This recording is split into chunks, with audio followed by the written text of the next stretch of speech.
The most dangerous kind of power is the one no one can trace. You walk in, they fall silent. You speak, they agree without thinking, not because they fear you openly, but because something about your presence bends them. That's not coincidence. That's design. Machiavelli knew the secret. Aura is the unseen weapon of rulers. Today, you'll learn how to build yours. Power doesn't always come from action. Sometimes it comes from stillness that feels like a storm. Machiavelli mastered the art of controlling people by controlling how they felt in his presence. That pressure in the room, that weight in the air, that's aura, and if you build it right, people follow, hesitate, obey, without ever knowing why. What if your presence alone could make people second-guess their confidence? What if your silence could strip them of control? Machiavelli understood one brutal truth. The man who controls the atmosphere controls the outcome. If you want to stop being ignored and start being obeyed, don't raise your voice, raise your presence.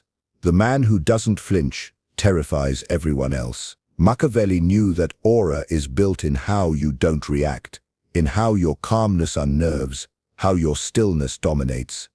When you stop trying to impress and start mastering your energy, you become what they can't shake off. Today, I'll show you how to become that man. Niccolò Machiavelli once wrote, "Everyone sees what you appear to be. Few experience what you really are." Those words weren't poetic. They were surgical, a warning to never reveal your core, because the moment they know you, they can predict you. And if they can predict you, they can control you. Your aura is not built on truth. It is built on the illusion of truth, carefully crafted, ruthlessly maintained. You are not here to be understood. You are here to be misinterpreted, misread, and still obeyed. The common man seeks connection. He wants to be known, liked, embraced, but a Machiavellian sees the trap. Visibility is vulnerability. Transparency is a liability. What they see of you must be a shadow, not a mirror. If they can read your face, they can prepare. If they can predict your actions, they can neutralize you. That is how kings fall and pawns win. Not by strength, but by expectation. You will never let them expect you. Mystery is your armor. You do not owe clarity. You owe effect. Speak in fragments. Leave your sentences half-built. Make your thoughts look like riddles. Let them finish them for you. They'll fill in the gaps with their own fears. And here's the twist. The version of you they invent will always be more powerful than the version you could ever explain. You don't need to be trusted. You need to be unreadable. Trust is a leash. Mystery is a weapon. Let them guess. Let them whisper. Let them argue about what you meant. While they're busy decoding you, they've already submitted to your presence. Never correct their assumptions. If they think you're kind, let them. If they think you're cruel, let them. If they think you're indifferent, smile, then disappear. Because the moment they ask, what is he really thinking? You've already won. Change your rhythm often. Speak boldly one day, vanish the next. Be warm for a moment, then cold for a week. Let them feel like they almost figured you out, then become someone else entirely. Machiavelli knew that rulers should not be known. They should be imagined. You don't want to live in their memory. You want to live in their uncertainty. Control perception by giving them nothing clear to hold on to. Because when they can't define you, they can't dismiss you. They can't box you in. They can't fight what they can't see. Withdraw strategically. Disappear when expected. Show up when least convenient. Shift your tone, your look, your energy. Not because you're lost, but because you're always becoming. Fluidity is dominance. Predictability is death. And when they confront you, when they demand clarity, say nothing or say something so vague, it sounds like truth, but solves nothing. Speak like fog, present, but untouchable. Say you already know the answer. Or what makes you think I didn't plan this? These lines create doubt. They sow fear. They return power to you. Even your silence must speak. Let your lack of explanation haunt them. Let your unpredictability shape their behavior. They will begin to adapt to your mood. They will learn to move around your presence. They will anticipate your reactions even when you offer none. This is how aura becomes control, when people begin adjusting themselves to your imagined expectations. Never be who they think you are. Never finish the story they start. Always change chapters before they're done. Reading the last. Aura dies in repetition. So reinvent, evolve, eliminate old versions of yourself like kings. Eliminate threats quickly, quietly, and without regret. You are not a person in their eyes. You are a possibility, a question, an atmosphere, a fear they cannot shake. That is power. Because the ones who cannot be read cannot be resisted. Aura begins before a single word is spoken, before your mouth opens, before your eyes make contact.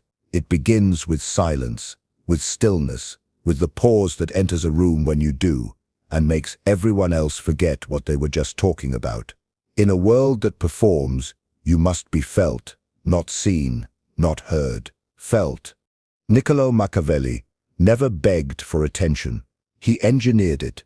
He understood that true influence starts with perception. Most people mistake volume for power, but the ones who truly dominate, they speak less and command more. Presence is not about what you say, it's about what your existence does to other people. It's psychological. A game of tension and suggestion. A presence so potent, it bends the mood of the room before you say a single word. You must subtract, not add. Most people walk into a room and try to fill it with noise, with jokes, with energy. They want to be liked. They want approval, but approval is for the weak. You don't want approval. You want tension. You want silence when you arrive. You want them to glance, then glance again. You want their rhythm disturbed, their instincts triggered. The trick, stillness. Stillness is unsettling. Most people fidget, twitch, overshare, overperform. But you sit still. You speak slowly. You move as if the world can wait. You occupy space like someone who owns time. That's power. It begins with your walk. Not rushed, not energetic, deliberate. Every step says, I'm not in a hurry because I'm not chasing anything. You don't chase. You attract. You don't react. You observe. Your posture is straight, not stiff, composed. Your hands don't move unnecessarily. Your head doesn't dart. You're not searching for attention. You are the attention. Dress like your presence is worth something. Not loud, not flashy, sharp, calculated. Every piece you wear should say, this person doesn't need to prove anything. You're not competing with the loud. You're disarming them by not trying. Most people wear brands to be seen. You wear silence to be remembered. And when you finally do speak, make it slow, controlled. No filler words, no nervous laughter. Speak like someone who weighs their words because each word costs something. Don't rush to answer. Let silence do the work. The longer your pause, the more weight your answer carries. Let them feel the gap before your voice enters. It creates anticipation, suspense, fear, even. That is aura. Do not smile by default. Default smiles signal weakness. A plea for acceptance. Your face should rest in calm authority. Not aggressive, not unfriendly, just unreadable. Because unreadable people are unforgettable. And here's the secret.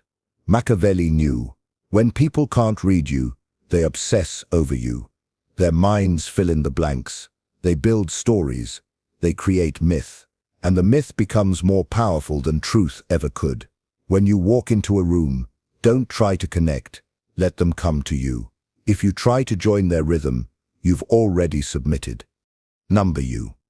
Set the rhythm. Make them adjust their energy to yours.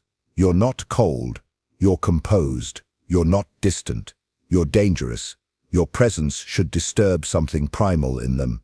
Not fear exactly, but uncertainty, curiosity, respect that borders on anxiety. They shouldn't know whether they want your approval or your protection. They should only know that you matter. And above all, be consistent. Aura is not a performance you put on for moments. It's an atmosphere you live inside. It's the weight of who you are, even when no one's watching. Because especially when no one's watching, that's when your discipline is forged. Never try to be interesting. Be controlled. Be sharp. Be precise. Because Machiavellian presence is not about being seen all the time. It's about being remembered all the time. So stop trying to be everywhere. Be rare, be slow, be still, and watch how the world starts to orbit around you. Power that is easy to access is power that is easy to ignore. Machiavelli understood this better than anyone. Value is an illusion, and illusions must be constructed. If you are always present, always available, always agreeable, you become common, and commonness is the graveyard of power. Let fools offer themselves to the world. Let the desperate advertise their emotions, their time, their presence. You are not one of them. You are rare, and you must act like it. The powerful never chase. They attract.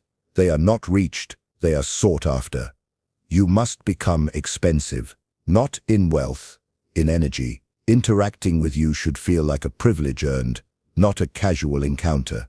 Your attention must feel expensive because that's what makes people crave it. You don't smile for free. You don't offer your opinion easily. You don't stay in places too long.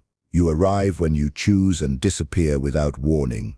The mystery of your presence is worth more than the noise of their existence. Stop replying instantly. Stop showing up everywhere. Stop making yourself a predictable fixture in anyone's life. Predictability breeds comfort, and comfort destroys reverence. You want to be loved. Let them miss you. You want to be respected. Let them feel your absence. The more they see you, the less they feel you. So withdraw strategically, casually, ruthlessly, not with malice, with indifference, with precision. Machiavelli wrote that a ruler should aim to be feared more than loved. But the true genius lies in being talked about more than being seen, in becoming the silent topic of conversation. The ghost that governs the room in absence. That is the aura of the rare. They should wonder, where is he? Why doesn't he speak more? Why doesn't he look at me the way others do? These questions are not annoyances. They are the seeds of obsession, and you must feed them subtly. Show interest briefly, then retreat. Compliment once, then turn cold. Give them presence, then take it away. Not to be cruel, but to train them. To teach them that your attention is not a currency thrown to beggars, it is a kingdom, and entry must be earned. The moment you become too easy to reach, you become too easy to dismiss. Your energy must feel like a limited resource, a thing not everyone gets, a room with velvet ropes, a name spoken with caution. You are not the celebration. You are the standard, the measure, the invisible pressure that makes people rise or shrink. Even in love, in friendship, in business, your scarcity will determine your status. You do not call often. You do not check in. You do not overshare. You do not explain your silence. That silence is the message. People crave what they cannot predict, what they cannot hold, what disappears too quickly to define. That must be you. Do not mistake this for arrogance. Arrogance demands attention, but aura withdraws it. You don't need applause. You need silence when you enter a room. You don't need validation. You need conversation to pause in your presence. This is not narcissism. This is dominance. Psychological, tactical, unapologetic. They must work for you. And when they think they've earned a piece of you, vanish again. Not to punish, but to remind them. You are not a gift to be possessed. You are a force to be pursued. Your time is not free. Your eyes are not free. Your opinion is not free. Everything about you must feel earned. And once it's earned, it must never be taken for granted. That is how you make power expensive. Not by screaming, not by demanding, but by being the rarest presence in every room, and the absence they can't stop noticing. An aura is not personal, it's environmental. Most people walk into a room and join it. They adapt to the temperature, the tone, the rhythm already established. But Machiavellian presence is the opposite. You don't adapt, you infect. You don't just exist in a room, you control it when you enter. You are not reacting to the energy, you are reshaping it subtly, quietly, completely. Others laugh loudly. You don't. Others panic. You stay still. Others try to command attention. You never even ask for it. Yet it bends to you. Why? Because aura is atmospheric. It's not about what you say. It's what the air does when you appear. You must be calm when others unravel. You must be silent when others ramble. You must look like you know something. They don't because you do. Control is never loud. Machiavelli understood the psychology of power better than any war general. He knew that people naturally submit to the one who appears unshaken. If you can remain composed when chaos erupts, they'll start looking to you for direction. Even if you give none, your greatest weapon in any room is stillness. It's unnatural. It makes people uncomfortable. They begin projecting meaning onto your silence, onto your still eyes, your steady posture. They wonder, is he judging, calculating, planning? They'll invent threats. They'll assign you power just to make sense of how unmoved you are. Use that. Do not compete for the spotlight. The sun does not explain itself to candles. Let them burn themselves out, trying to be heard. You will remain unaffected, unimpressed, absolute. You must treat the room like a battlefield. And on this battlefield, your weapon is not your voice. It's emotional control. Mood is domination. If they feel nervous, confused, overexcited, and you stay indifferent, you win. Even your body language must serve your strategy. Sit as if you've already conquered the conversation. Don't flinch when challenged. Don't nod too often. Don't lean in like a beggar for connection. Let them lean into you. Let your eyes scan the room like you're measuring it, not seeking approval, not searching for friends, but studying like a ruler, calculating the weaknesses in his court. Speak when necessary, and when you do, speak like someone who assumes his words will change the temperature of the room, because if your presence has weight, your voice becomes command. Even the way you end conversations matters. Never linger, end with purpose, as if your time is too valuable to waste. Stand like someone others wait for, not someone who waits to be heard. And if someone attempts to dominate the room with ego, humor, or status, don't fight them. Let them overexpose themselves. Let them brag. Let them reveal their need for validation. And then say something simple, quiet, cutting, and fall back into silence. That silence will echo louder than their entire performance.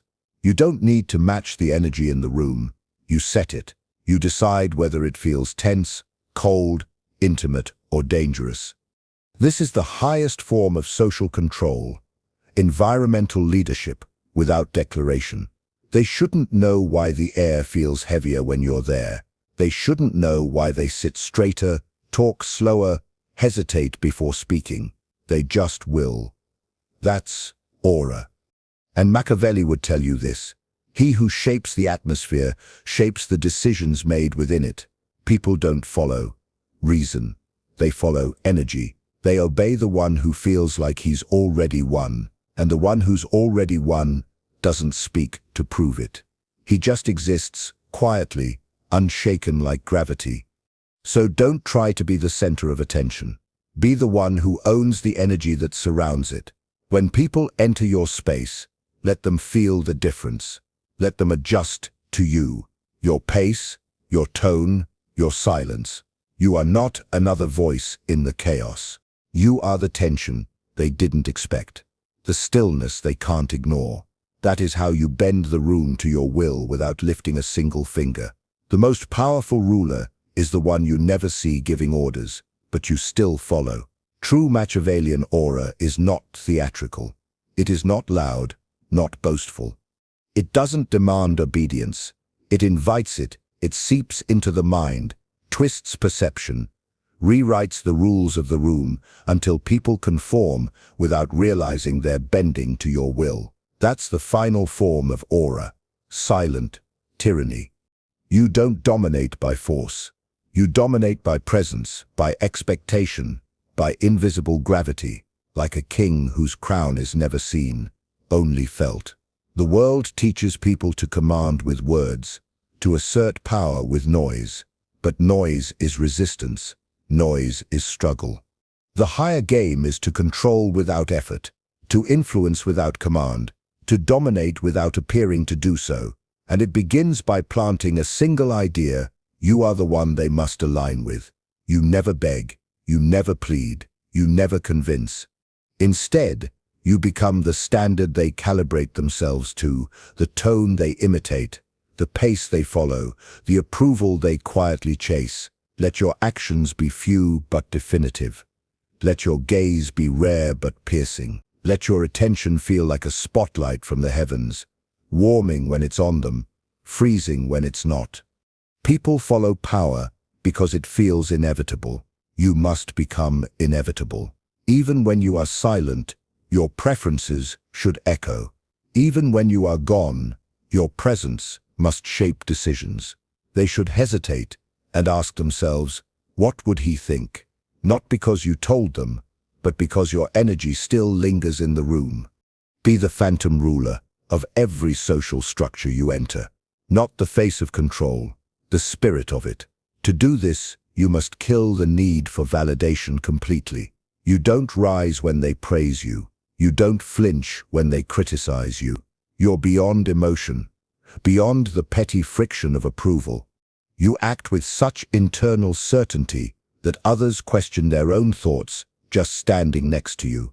The highest form of influence is when people think it was their idea. So never push, only pull. Lead through questions, through silence, through reactions so minimal they become mirrors for the other person's conscience. Make people unsure of what you want, but desperate to provide it. Not because you said so, but because something in your calm, unreadable presence made them want to obey. And when they displease you, you don't rage, you don't explain. You simply withdraw, cold, clean, final, and they will feel the loss like a guillotine fell without warning. Because once someone has felt your aura, your absence becomes punishment enough. That is the power of the silent tyrant.